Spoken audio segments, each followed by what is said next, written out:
पहली बार घर से दूर जाने की इच्छा तो पिछले 1 साल से थी।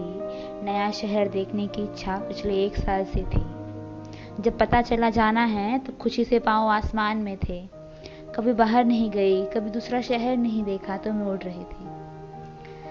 सारी चीजें पैक की और फाइनली जब मैं स्टेशन पहुंची, अभी भी सपने में हूँ ऐसा लग रहा था।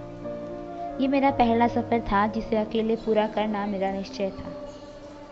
जब स्टेशन पर पहुंची और नजरें दौड़ाई, लोगों से खचाखच भरा स्टेशन, यहाँ वहाँ बैग्स, लोग और उनके घर वाले। उतने में ट्रेन का वक्त हो गया और जब ट्रेन में अपनी सीट पर जाकर बैठी तो जैसे ख्वाबों की दुनिया हकीकत में पूरी होते हुए दिखाई दी।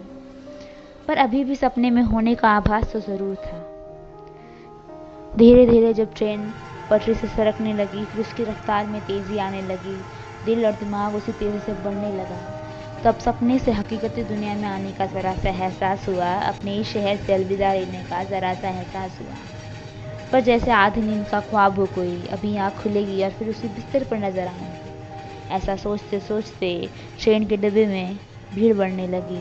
उनकी बातें, उनके खेल, उनके गाने सब घर की याद दिलाने लगे।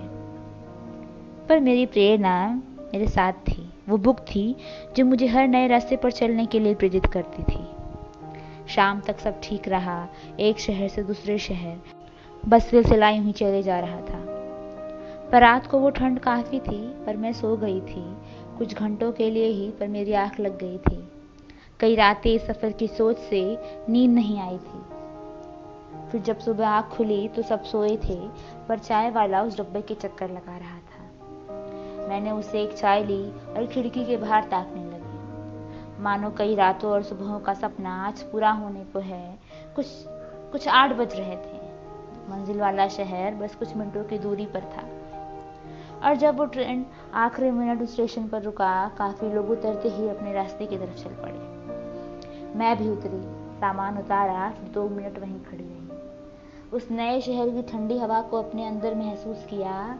कुछ देर बैठी, फिर फोन से पता निकाला और उस स्टेशन से बाहर निकलते हुए रिक्शे की तरफ मुड़ी। मेरा सफर आखिरी मंजिल को था। कुछ 2-3 घंटे लगे मुझे उस शहर से अपने नए घर तक पहुंचने